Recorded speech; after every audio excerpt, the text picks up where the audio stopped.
Hello everyone. उम्मीद है आप सभी कोरोना की इस मुश्किल संकट की स्थिति में अपने घर पे सुरक्षित होंगे। देखिए, आज का जो हमारा वीडियो है वो एनसीईआरटी, सीबीएसई और आरबीएसई तीनों का सेम होने की वजह से अपन तीनों का लेंगे।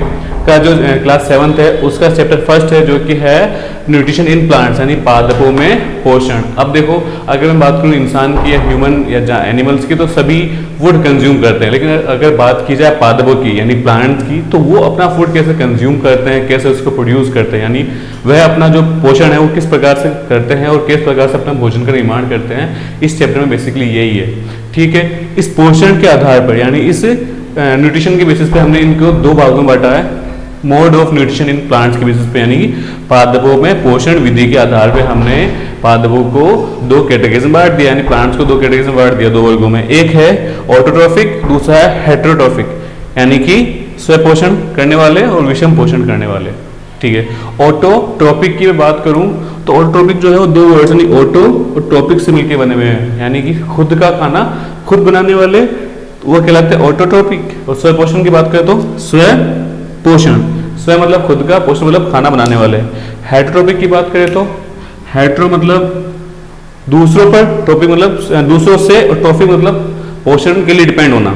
ट्रॉपिक मतलब पोषण ही होता है। तो हेटेरोट्रॉपिक मतलब कि वो सभी एनिमल्स वो सभी प्लांट्स जो अपने न्यूट्रिशन के लिए, अपने नरिशमेंट के लिए किसी और प्लांट पर या किसी और पे डिपेंड रहते हैं, एनिमल पे डिपेंड रहते हैं, उनको क्या बोलते हैं? Heterotrophic plants. ठीक है, ये हेटेरोट्रॉपिक मोड ऑफ न्यूट्रिशन ये हो गया इसमें। इसके हिंदी की बात करें तो क्या लिखा हुआ है? विषम पोषण, मतलब कि जो खुद का खाना खुद नहीं बना पाते, किसी और पे क्या रहते हैं? निर्भर रहते हैं, उनको बोलते हैं विषम पोषण। इस तरह का जो पोषण की जो विधि उसको बोलते हैं विषम पोषण विधि। ठीक है, अब हम देखेंगे जो इनकी पहली जो है ऑटोट्रॉपिक यानी स्वपोषण, ये किस प्रकार से होता है ये अपन अब देखेंगे। ठीक है, तो देखिए जो अपना टॉपिक था जिसमें अपन ने देखा था, जो फर्स्ट है वो है ऑटोट्रॉपिक मोड ऑफ न्यूट्रिशन, यानी कि स्वपोषी विधि द्वारा पोषण, मतलब कि कैसे कोई जो प्लांट है यानी पादप जो है अपना खाना खुद बनाता है।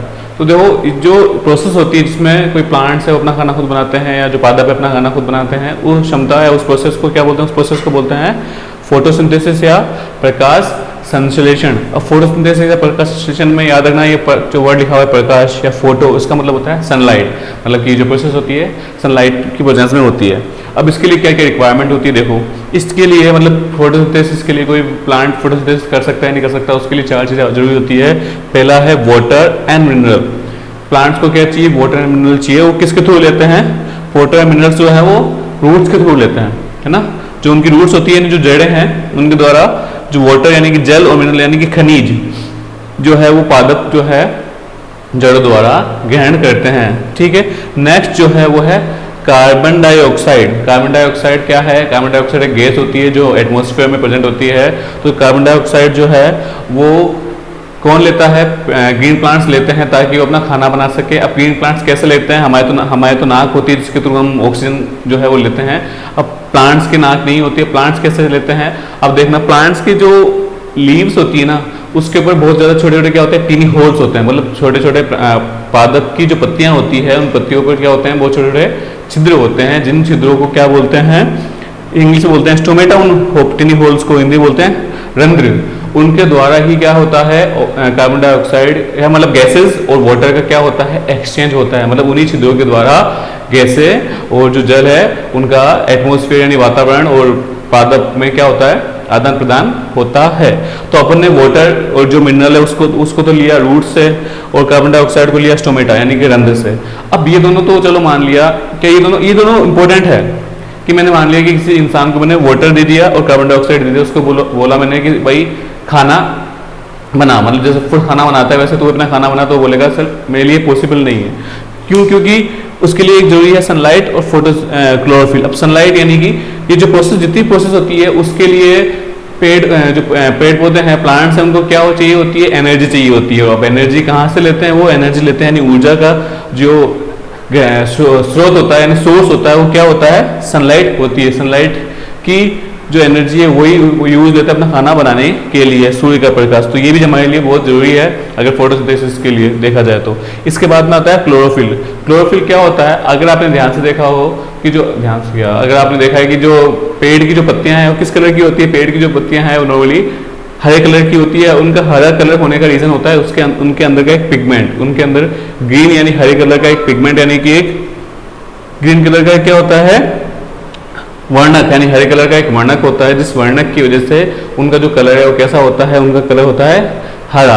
अब ये हरा, ये क्लोरोफिल करता क्या है, देखो ये क्लोरोफिल क्या करता है, जो सनलाइट आई है ना, जैसे मान लो ये तीनों चीजें मैंने आप किसी को प्रोवाइड करा दी, मैंने उसको एक बर्तन दे दिया जिसमें वाटर है, एक गिलास दे दिया बस जिसमें वाटर है, एक उसको एक सिलेंडर दे दिया जिसमें कार्बन डाइऑक्साइड है, जिसको मैंने खड़ा कर दिया धूप के अंदर, और उसको बोलूँ मैं बोले अपना खाना बना, तो वो नहीं बना पाएगा। क्यों? क्योंकि उसके अंदर क्या नहीं है, उसके पास क्लोरोफिल नहीं है। अब क्लोरोफिल क्या करता है पता है, इस सनलाइट को उस फॉर्म में चेंज करता है जिस फॉर्म में वो यूज ले सकता है। मतलब सनलाइट की जो एनर्जी है वो एनर्जी अलग फॉर्म में रहती है, उसको दूसरे एनर्जी के फॉर्म में यानी ऊर्जा का को एक रूप से दूसरे में क्या करता है, ये परिवर्तित करता है।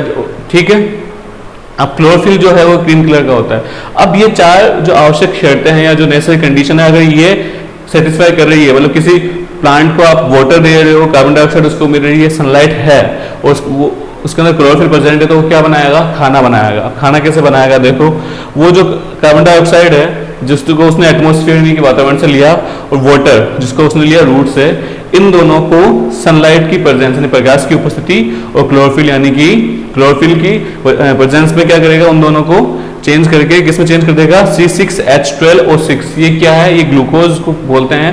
ठीक है, कार्बोहाइड्रेट होता है, ये है आपका खाना, ये है उनका भी खाना, मतलब पेड़ पौधों का जो भोजन है ये होता है। ठीक है, इसके बाद साथ में एक O2 गैस बनती है। ये O2 gas as a waste, as a अपशिष्ट इस प्रोसेस के अंदर बनती है, और ये जो O2 है वापिस से उन्हीं टिन होल्स यानी उन्हीं छोटे छिद्रों से, कौन से छिद्र जिससे CO2 आई थी, CO2 किससे आई थी, CO2 आई थी आपके स्टोमेटा, तो स्टोमेटा से वापस ये O2 गैस बाहर निकल जाती है। ठीक है, इस फोटोसिंथेसिस के अंदर O2 gas as a waste बाहर निकल जाती है, और इसी O2 गैस को हम क्या सांस लेने के लिए यूज में लेते हैं। ठीक है, इसके साथ ही याद रखना कि पेड़ पौधे भी जो है ना रेस्पिरेशन में O2 गैस ही लेते हैं। बहुत से जो है लोगों को ऐसा लगता है कि जो ह्यूमंस है, जितने भी एनिमल है, पेड़ पौधों को छोड़ के सबके सब O2 लेते हैं और CO2 को बाहर रेस्पिरेशन में नहीं श्वसन में बाहर निकालते हैं, जबकि पेड़ पौधे CO2 लेते हैं और O2 को बाहर निकालते हैं। ऐसा नहीं है, केवल और केवल प्रकाश संश्लेषण फोटोसिंथेसिस की प्रोसेस के अंदर ही वो क्या करते हैं, कार्बन डाइऑक्साइड को लेते हैं और ऑक्सीजन को बाहर निकालते हैं। लेकिन जब नाइट में जब वो क्या करते हैं, जब वो खाना ना बनाकर, चूंकि नाइट में खाना नहीं बना सकते क्योंकि सनलाइट प्रेजेंट नहीं है, मैंने बताया था इन चारों में से एक भी चीज नहीं होगी, एक भी कंडीशन नहीं होगी, तो क्या फोटोसिंथेसिस हो सकता है, तो फोटोसिंथेसिस नहीं होगा। उस कंडीशन में क्या होगा, वो सांस तो दिन में भी ले रहे थे, लेकिन दिन में सांस लेने की जो स्पीड थी उससे ज्यादा था इनका फोटोसिंथेसिस की प्रोसेस। नाइट में तो फोटोसिंथेसिस है ही नहीं, तो ओनली वो क्या ले रहे हैं, ओनली वो कर रहे हैं रेस्पिरेशन यानी कि सांस ले रहे हैं। ठीक है, इसी वजह से बोला जाता है कि जो बड़े बड़े पेड़ पौधे हैं, जैसे कि पीपल का पेड़, उसके नीचे रात को नहीं सोना चाहिए। क्यों? क्योंकि नीचे पेड़ के नीचे की जितनी भी ऑक्सीजन है वो सारी की सारी क्यों यूज कर रहा है, सारी की सारी जो ऑक्सीजन है उसको यूज कर रहा है पीपल का पेड़, जिससे हो सकता है आपको कुछ टाइम बाद, आफ्टर सम टाइम, आपको घुटन फील हो। ठीक है, तो यहाँ ये इसका टॉपिक है। अब इसकी बात करूं मैं, देखो ये जो पूरी की पूरी जो प्रोसेस है, ये पूरी की पूरी जो प्रोसेस है ये होती कहाँ है, ये देखो ये सारी चीजें अलग अलग है। अगर बात करूं मैं मिनरल्स की, तो ये रूट्स यानी कि जड़ों से, मतलब मिट्टी के नीचे से आ रहा है। कार्बन डाइऑक्साइड स्टोमेटा होते हैं आपके लीव्स के ऊपर, यहाँ से आ रहा है। ये सनलाइट आपको धूप से मिल रही है और क्लोरोफिल पत्तियों के ऊपर होती है। तो खाना बनता कहाँ है, तो याद रखना जो पूरा का पूरा जो खाना यानी कि जो फूड है वो बनता है लीव्स यानी कि पत्तियों के अंदर, पादप के अंदर, यानी कि जो प्लांट्स होते हैं उनके अंदर जो खाना है वो कहाँ बनता है, लीव्स यानी कि पत्तियों के अंदर। इसी वजह से पत्तियों को पादप की खाद्य फैक्ट्रियां कहते हैं।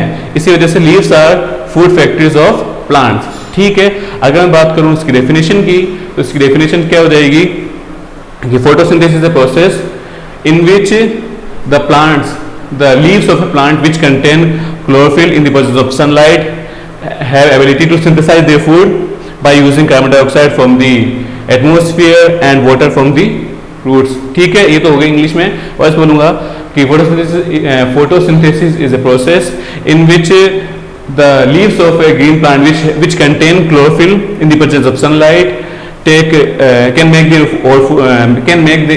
make their own food by using carbon dioxide या by taking carbon dioxide from the atmosphere and water from the soil. ठीक है, अगर मैं हिंदी की बात करूं तो हिंदी में क्या हो जाएगा, प्रकाश संश्लेषण एक ऐसी प्रक्रिया है जिसके अंदर हरे पादप जिनकी पत्तियों के अंदर क्लोरोफिल प्रेजेंट होता है, क्लोरोफिल उपस्थित होता है, प्रकाश की उपस्थिति में कार्बन डाइऑक्साइड को वातावरण से लेकर और जल है उसको कहां से लेकर, मिट्टी से या मृदा से लेकर खाना बनाने की क्षमता होती है।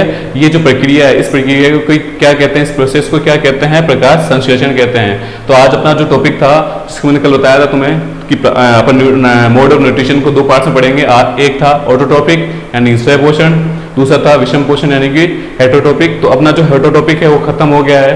उम्मीद है आपको हमारा ये वीडियो अच्छा लगा होगा। अगर आपको हमारा वीडियो अच्छा लगा है तो हमारे वीडियो को लाइक करें, शेयर करें, सब्सक्राइब करें हमारे चैनल को। ठीक है, धन्यवाद।